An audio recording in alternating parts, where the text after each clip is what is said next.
I'm actually wondering if that was caused by some sort of like casting defect, really, because if this is a cast piece, I wouldn't expect it to have those bubbles inside there, so maybe.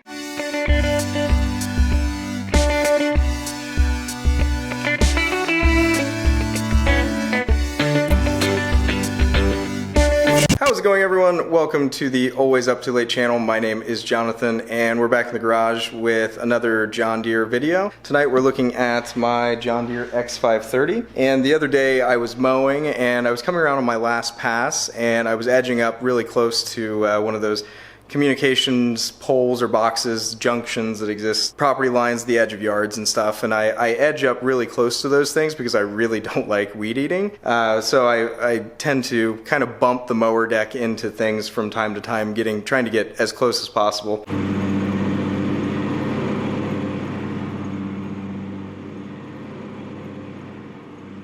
And I felt something kind of give way or snap a little bit, I guess is kind of what it was. And then I noticed that this was on the very last pass mowing my yard, I noticed that I was mowing one side of it a little bit lower than the other. Not too bad because I have the gauge wheel set pretty well. But it looks like the gauge wheel's right on the ground right there. And then over here we do have the space between the concrete, and this is kind of a slant because there is a drain in the middle of the garage. So this one should theoretically be up a little bit more than that one, but it's not.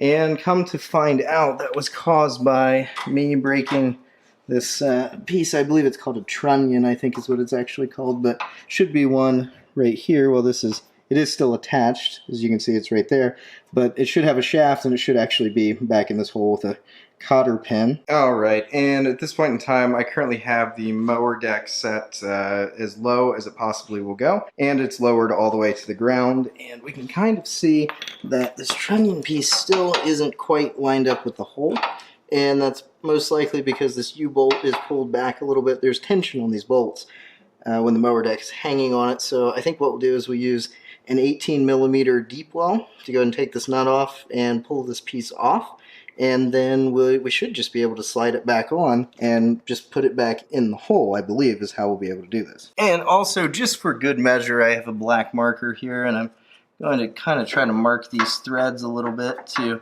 I'm sorry, it's green, my bad, but I'd like to hopefully get this back into the same spot as where it was before. There is a nut on the back side, so that shouldn't be a problem, but just in case this one on the back side is just a regular nut and not a lock nut like this front one is, I'd like to have at least some idea, if we can, where this was previously before we took it off. So we'll see if that's enough to do it. Go ahead and take this off here.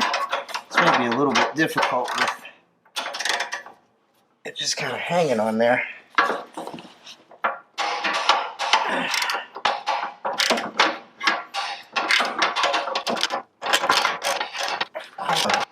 Yeah, so it's actually jam nutted on there, and what I'm doing right now is I'm actually taking both of these off, so I need to loosen this jam nut here, unfortunately. And now back with the appropriate tools here.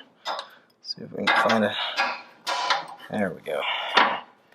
That's pretty good.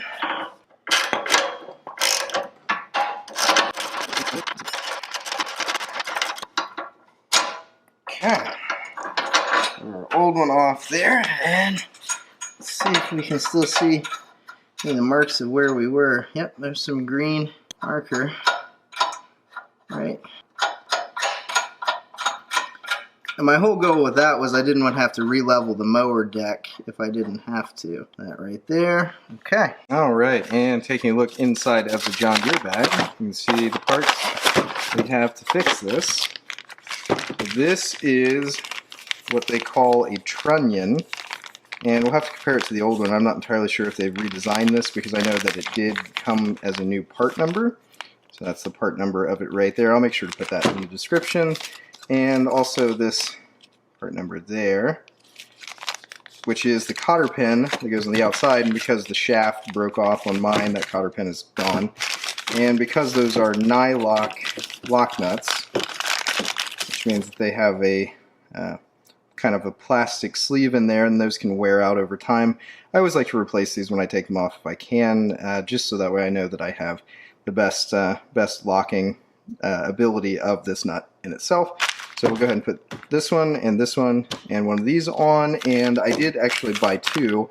Bought two identical setups because if this happened once, because of how I mow, this very possibly could happen again, so I just wanted to be prepared and I wouldn't have to stop and wait to get the parts to fix it next time. So we'll go ahead and put these back on and get going. Now the reinstallation process of this is going to be relatively straightforward. We can see that it is pretty much the same piece. I'm actually wondering if that was caused by some sort of like casting defect, really, because if this is a cast piece I wouldn't expect it to have those bubbles inside there. So maybe this is a good one and it won't actually do this again, but if it does, I do have a spare. So I'm going to go ahead and slide this in on the rod, or pull the rod a little bit there to get it to go in like that. And then I'm going to go ahead and put this crazy, I mean, it's like a cotter pin or keeper of some kind, I guess is what it would be called, but this thing is pretty wild looking. I assume that it goes on this way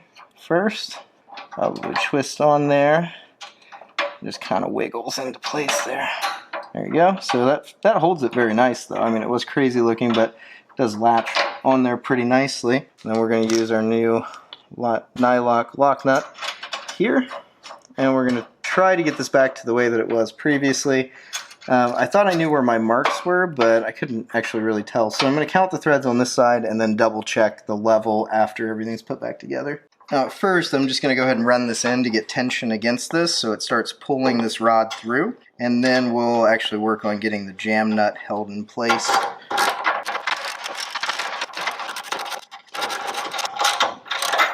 Okay, now both sides are pretty much even. I counted the number of threads. I'm going to use a deck leveling gauge to make sure that we're actually still level, but it's back to being solid, and yeah, it looks like hole right there. Looks like a potential casting defect, so I will, I'm actually going to take this back to my local John Deere dealer and ask them about this and see if they've seen anything like this before. And who knows, maybe I can get credit for one of these potentially, but we'll definitely try to do what I can to figure out what's up with that, taking the old nut. And yeah, I think we're good to go. We'll just level the deck and we'll test it out.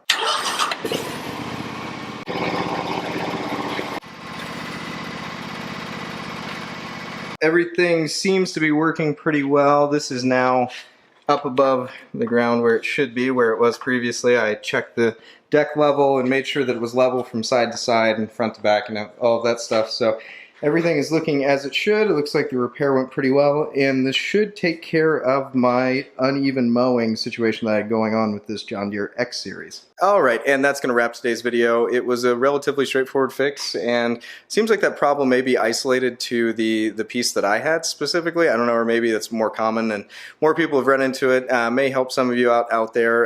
If it does, let me know. Smash that like button, and I will catch you guys in the next video.